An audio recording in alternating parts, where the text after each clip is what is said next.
ಪರಿಶುದ್ಧವಾದ ನಾಮಕ್ಕೆ ಸ್ತೋತ್ರವಾಗಲಿ. ಬಂಧುಗಳೇ, ಈ ಸಮಯದಲ್ಲಿ ನಾವು ದೇವರ ವಾಕ್ಯದ ಕಡೆ ಹೋಗಲಿಕ್ಕಿದ್ದೇವೆ. ಈ ಏಪ್ರಿಲ್ ತಿಂಗಳು ಮೊದಲನೇ ವಾರದ ಒಂದನೇ ತಾರೀಕು ಮೊದಲನೇ ದಿನ ನಾವೆಲ್ಲರೂ ಉಪವಾಸ ಪ್ರಾರ್ಥನೆಯಲ್ಲಿರುವುದು ಬಹಳ ಸಂತೋಷಕರವಾಗಿದೆ.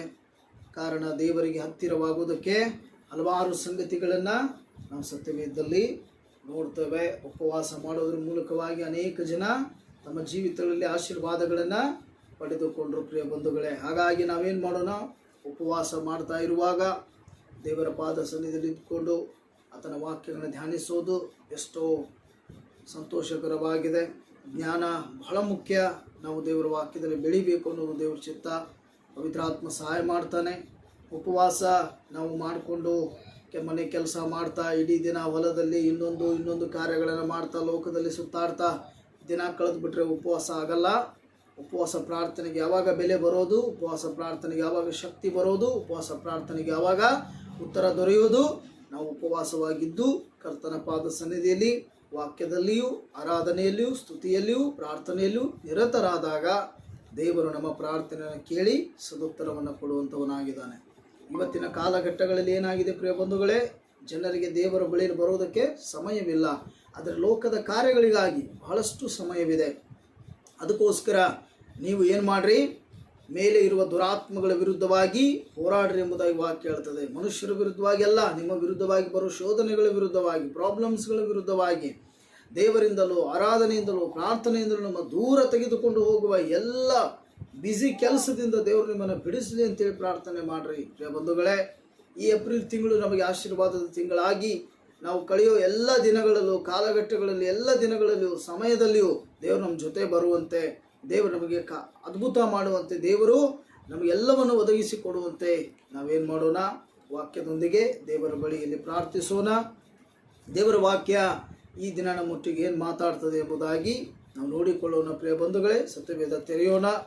ಅದೇ ರೀತಿಯಾಗಿ ಪ್ರಿಯ ಬಂಧುಗಳೇ, ಈ ಆನ್ಲೈನ್ ಮೂಲಕವಾಗಿ ವೀಕ್ಷಿಸ್ತಾ ಇರೋ ನಿಮ್ಮೆಲ್ಲರಿಗೂ ದೇವರ ಕ್ರಿಸ್ತ ಯೇಸುವಿನ ನಾಮದಲ್ಲಿ ಧನ್ಯವಾದ ಹೇಳುತ್ತೇನೆ. ನಿಮ್ಮೆಲ್ಲರಿಗೂ ವಂದನೆ ಸಲ್ಲಿಸ್ತೇನೆ. ಕ್ರಿಸ್ತನ ದೇವರು ನಿಮ್ಮೆಲ್ಲರ ಹೃದಯದಲ್ಲಿ ನೆಲೆಗೊಂಡು ನೀವು ಫಲ ಕೊಡುವ ರೀತಿಯಲ್ಲಿ ನಿಮ್ಮನ್ನು ಆಶೀರ್ವದಿಸಲಿ. ಈ ವಾಕ್ಯಗಳು ನಿಮ್ಮ ಜೀವಿತಗಳನ್ನು ಬದಲಾಯಿಸಲಿ ಅಂತೇಳಿ ನಾವು ಪ್ರಾರ್ಥನೆಯಲ್ಲಿ ಬೇಡಿಕೊಳ್ತೇವೆ. ಅದೇ ರೀತಿಯಾಗಿ ಮತ್ತಾಯ ಬರೆದ ಸುವಾರ್ತೆ 6ನೇ ಅಧ್ಯಾಯ 25ನೇ ವಾಕ್ಯದಿಂದ ನಾವು ನೋಡಿಕೊಳ್ಳೋರಿದ್ದೇವೆ. ಮತ್ತಾಯ ಬರೆದ ಸುವಾರ್ತೆ 6ನೇ ಅಧ್ಯಾಯ 25ನೇ ವಾಕ್ಯ. ಬಂಧುಗಳೇ, ನಾವು ಈ ಭೂಮಿಯಲ್ಲಿ ಬದುಕಲಿಕ್ಕೆ ನಾವು ಬಹಳ ಕಷ್ಟ ಪಡ್ತೇವೆ. ಜೀವನ ನಡೆಸೋದಕ್ಕೆ, ಕುಟುಂಬ ನಡೆಸೋದಕ್ಕೆ, ನಮ್ಮ ಹೊಟ್ಟೆಪಾಡನ್ನು ತುಂಬಿಸ್ಕೊಳ್ಳೋಕ್ಕೆ ನಾವು ಅನೇಕ ರೀತಿಯಾದಂಥ ಕೆಲಸಗಳ ಮೊರೆ ಹೋಗ್ತೇವೆ, ದುಡಿತೇವೆ, ಎಲ್ಲ ಮಾಡ್ತೇವೆ. ಆದರೆ ವಾಕ್ಯ ಹೇಳ್ತದೆ, ನೀನು ಲೋಕವೆಲ್ಲ ಸಂಪಾದಿಸಿದರೂ ನಿನ್ನ ಆತ್ಮ ನಷ್ಟವಾದರೆ ಅದರ ಏನು ಪ್ರಯೋಜನ ಇದೆ? ಹಾಗಾಗಿ ಕೆಲಸ ಕೆಲಸ ಕೆಲಸ, ನಮ್ಮ ಹೊಟ್ಟೆ, ಅವ್ರ ಹೊಟ್ಟೆ, ಆ ಹೊಟ್ಟೆ ತುಂಬಿಸ್ಕೋಬೇಕಲ್ಲ, ಮಾಡಬೇಕಲ್ಲ ಅಂಥೇಳಿ ಮನುಷ್ಯ ಇವತ್ತು ಏನಾಗಿಬಿಟ್ಟಿದ್ದಾನೆ, ತನ್ನ ಹೊಟ್ಟೆ ಪಾಡಿಗಾಗಿ ಏನು ಮಾಡ್ತಾ ಇದ್ದಾನೆ, ಅದರ ಕುರಿತೇ ಇವತ್ತು ಆಲೋಚನೆ ಮಾಡ್ತಾ ದಿನ ಎದ್ದು ದೇವರಿಂದ ಅಗಲಿ ಲೋಕದ ಕಾರ್ಯಗಳಲ್ಲಿ ಬೀಳ್ತಾ ಇದ್ದಾನೆ ಬಂಧುಗಳೇ. ಆದರೆ ವಾಕ್ಯ ಅದಕ್ಕೆ ವಿಭಿನ್ನವಾಗಿ ಏನು ಹೇಳ್ತದೆ ಇವತ್ತು ನಾವು ಕಲ್ತ್ಕೊಳ್ಳೋಣ. ಮನುಷ್ಯ ಬದುಕುವುದು ಯಾವುದರಿಂದ, ಮನುಷ್ಯ ಜೀವಿಸ್ತಾ ಇರೋದು ಯಾವುದರಿಂದ? ನಮ್ಮ ದುಡಿಮೆಯಿಂದಲೋ, ಅಥವಾ ನಾವು ದೇವರಿಂದ ಅಗಲಿ ಹೋಗಿ ನಾವು ಮಾಡ್ತಾ ಇರೋ ಲೋಕದ ಕಾರ್ಯಗಳಿಂದಲೋ, ಅಥವಾ ನಮ್ಮ ಹತ್ರ ಇರುವ ಅಧಿಕಾರ ಬಲದಿಂದಲೋ, ಹಣದ ಬಲದಿಂದಲೋ, ಇನ್ನೊಂದು ಯಾವುದೋ ಶಕ್ತಿಯಿಂದಲೋ ನಾವು ಜೀವಿಸ್ತಾ ಇದ್ದೇವಾ? ಏನು ಹೇಳ್ತದೆ ಸತ್ಯವೇದ? ನಿಜವಾಗಿಯೂ ನಮಗೆ ಇರುವ ಆಶೀರ್ವಾದ ಎಲ್ಲಿಂದ ಇದೆ? ನಾವು ಇವತ್ತು ಅದರ ಕುರಿತು ತಿಳಿದುಕೊಳ್ಳೋಣ. ಮನುಷ್ಯ ಬದುಕಲಿಕ್ಕೆ ಏನು ಮಾಡಬೇಕು, ಯಾವ ಕೆಲಸ ಮಾಡಬೇಕು ಎಂಬುದರ ಕುರಿತು ಇವತ್ತು ನಾವು ಉಪವಾಸ ಪ್ರಾರ್ಥನೆಯಲ್ಲಿ ಕಲಿತುಕೊಳ್ಳೋಣ. ಮತ್ತಾಯ ಬರೆದ ಸುವಾರ್ತೆ 6ನೇ ಅಧ್ಯಾಯ 25ನೇ ವಾಕ್ಯದಿಂದ ಹೇಳ್ತದೆ, ಈ ಕಾರಣದಿಂದ ನಿಮ್ಮ ಪ್ರಾಣಾಧಾರಣೆಗೆ ಏನು ಊಟ ಮಾಡಬೇಕು, ಏನು ಕುಡಿಯಬೇಕು, ನಮ್ಮ ದೇಹ ರಕ್ಷಣೆಗೆ ಏನು ಹೊದ್ದುಕೊಳ್ಳಬೇಕು ಎಂದು ಚಿಂತೆ ಮಾಡಬೇಡಿರಿ ಎಂಬುದಾಗಿ ನಿಮಗೆ ಹೇಳುತ್ತೇನೆ. ಯೇಸು ಸ್ವಾಮಿ ಹೇಳ್ತಾ ಇದ್ದಾರೆ. ಇಲ್ಲಿ ವಾಕ್ಯ ಬರಿತಾ ಇದೆ, ಮತ್ತಾಯ ಬರೆದ ಸುವಾರ್ತೆಯಲ್ಲಿ ಹೇಳ್ತಾ 25ನೇ ವಾಕ್ಯ, ಈ ಕಾರಣದಿಂದ ನಿಮ್ಮ ಪ್ರಾಣಾಧಾರಣೆಗೆ ಏನು ಊಟ ಮಾಡಬೇಕು. ಇವತ್ತು ಮನುಷ್ಯ ನಾಳೆ ಬೆಳಕಾದ್ರೆ ಯಾವ ಅಡಿಗೆ ಮಾಡಬೇಕು, ಏನು ಮಾಡಬೇಕು ಅಂತ ಸ್ತ್ರೀಯರೆಲ್ಲ ಏನು ಮಾಡ್ತಾರೆ, ರಾತ್ರಿ ಮಲಗೋದಕ್ಕಿಂತ ಮುಂಚೆನೇ ಒಂದು ಪ್ರಿಪೇರ್ ಆಗ್ತಾರೆ, ರೆಡಿ ಆಗ್ತಾರೆ. ಅಂದರೆ ಅವರಿಗೆ ನಾಳಿನ ಕುರಿತು ನಾಳೆ ಏನು ಮಾಡಬೇಕು, ಯಾವ ಅಡಿಗೆ ಮಾಡಬೇಕು, ಏನು ತಿನ್ನಬೇಕು, ನಮ್ಮ ದೇಹಕ್ಕೆ ಏನು ತಗೋಬೇಕು, ನಾವೇನು ಊಟ ಮಾಡಬೇಕು ಅನ್ನೋ ಆಲೋಚನೆಯಲ್ಲಿದ್ದಾನೆ. ಆದರೆ ವಾಕ್ಯ ಹೇಳ್ತಾ ಇದೆ ಏನು ಊಟ ಮಾಡಬೇಕು. ನೋಡ್ರಿ, ಪ್ರಾಣಾಧಾರಣೆಗೆ ಏನು ಊಟ ಮಾಡಬೇಕು, ಏನು ಕುಡಿಯಬೇಕು, ನಮ್ಮ ದೇಹ ರಕ್ಷಣೆಗೆ ಏನು ಹೊದ್ದುಕೊಳ್ಳಬೇಕೆಂದು ಚಿಂತೆ ಮಾಡಬೇಡ್ರಿ. ಅಯ್ಯೋ ಇವತ್ತು ಹೊತ್ಕೊಳ್ಳೋಕೆ ಏನು ಹೊತ್ಕೋಬೇಕು, ಇವತ್ತು ಯಾವ ಬಟ್ಟೆ ಹಾಕೋಬೇಕು, ಏನು ಮಾಡಬೇಕು, ನಾಳೆ ಯಾವ ಬಟ್ಟೆ ಹಾಕೋಬೇಕು, ಇವತ್ತು ಯಾವ ಊಟ ಮಾಡಬೇಕು, ನಮ್ಮ ದೇಹವನ್ನು ಹೇಗೆ ರಕ್ಷಿಸ್ಕೊಳ್ಬೇಕು, ಯಾವ ಔಷಧಿ, ಯಾವ ಗುಳಿಗೆ, ಯಾವ ಮೆಡಿಸಿನ್ ಡಾಕ್ಟ್ರ್ ಏನು ಕೊಟ್ಟಾರೆ ಪ್ರತಿ ದಿನವೂ ಕೂಡ. ನೋಡ್ರಿ, ಇವತ್ತು ಎಲ್ಲವನ್ನೂ ಮೆರೀಬಹುದು, ಆದರೆ ಡಾಕ್ಟ್ರು ಕೊಟ್ಟಂಥ ಮೆಡಿಸಿನ್ ತೊಗೊಳ್ಳೋದನ್ನು ಟೈಮ್ ಸರಿ ತೊಗೋತಾರೆ, ಯಾರೂ ಬಿಡಲ್ಲ. ಯಾಕೆ? ದೇಹ ರಕ್ಷಣೆ. ಹಾಗಾದರೆ ಮೆಡಿಸಿನಿಂದ ನಮಗೆ ದೇಹ ರಕ್ಷಣೆ ಆಗ್ತಾ ಇದೆಯಾ? ಡಾಕ್ಟ್ರು ಕೊಡೋ ಈ ಲೋಕದ ಔಷಧಿಗಳಿಂದ ನಾವು ಬದುಕ್ತಾ ಇದ್ದೇವಾ?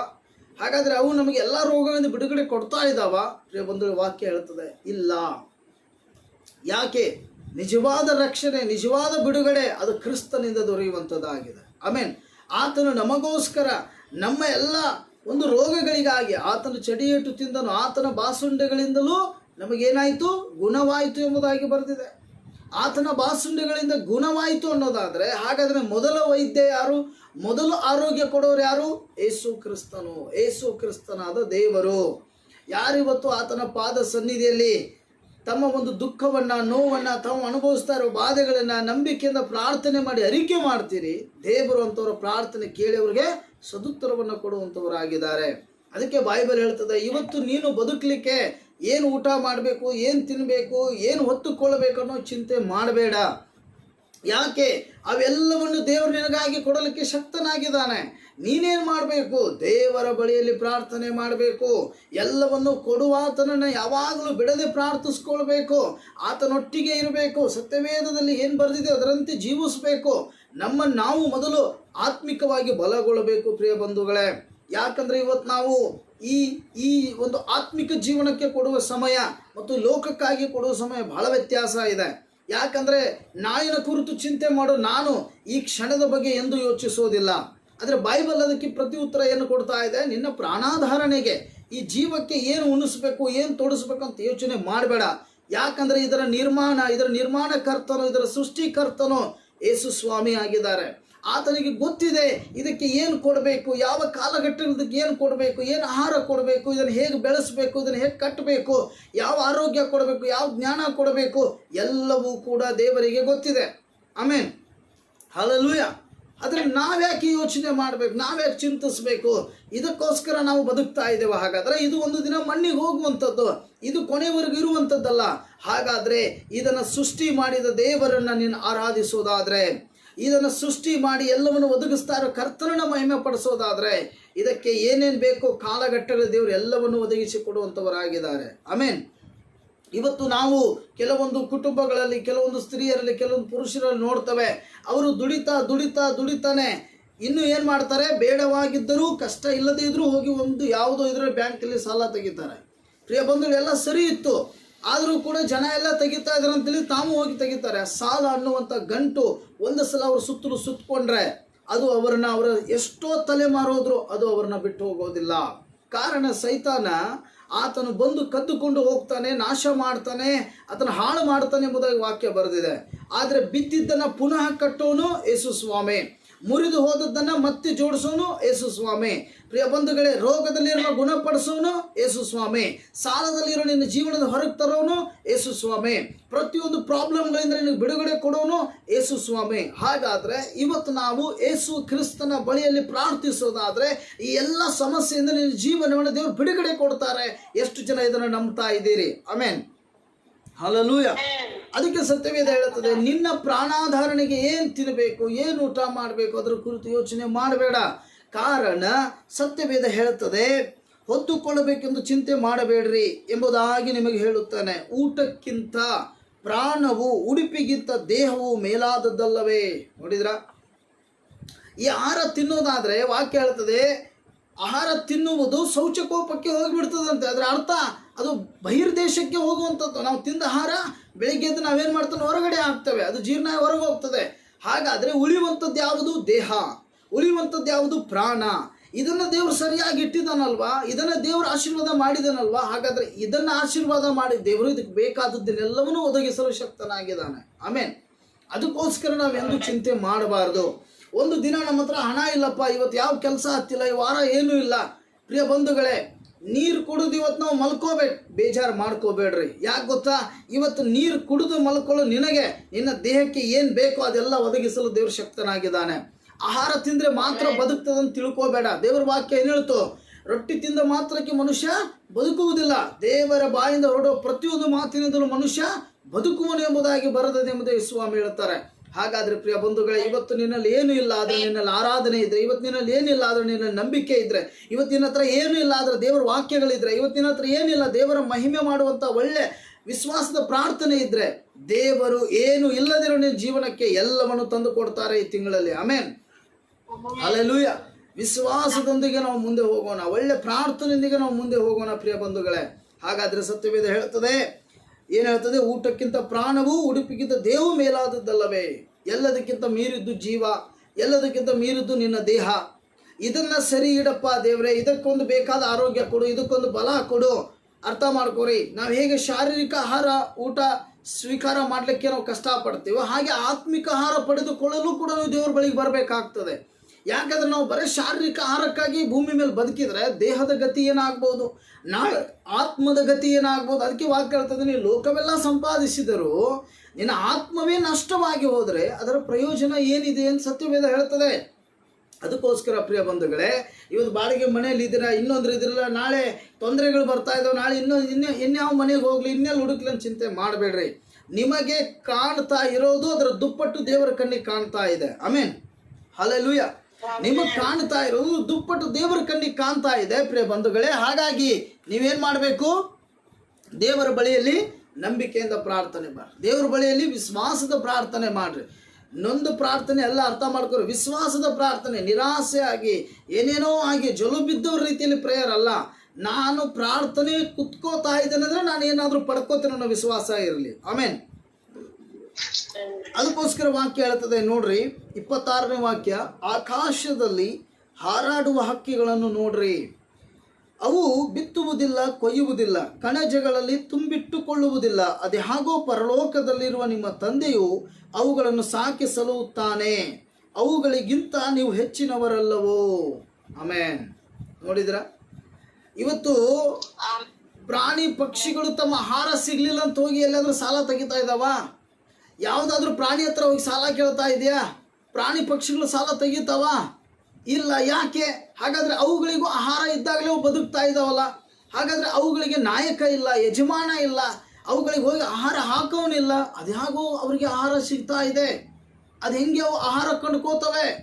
ಇದೇ ಜಾಗದಲ್ಲಿ ಆಹಾರ ಇದೆ ಅಂತ ಹೆಂಗೆ ಗೊತ್ತಾಗ್ತದೆ ಪ್ರಿಯ ಬಂಧುಗಳೇ? ಅದಕ್ಕೋಸ್ಕರ ಸತ್ಯವೇದ ಹೇಳ್ತಾ ಇದೆ, ಎಲೆ ಮನುಷ್ಯನೇ, ಒಂದು ಸಲ ಹಾರೋ ಹಕ್ಕಿಗಳನ್ನು ನೋಡು, ಆಕಾಶದಲ್ಲಿ ಹಾರಾಡುವ ಹಕ್ಕಿಗಳನ್ನು ನೋಡ್ರಿ.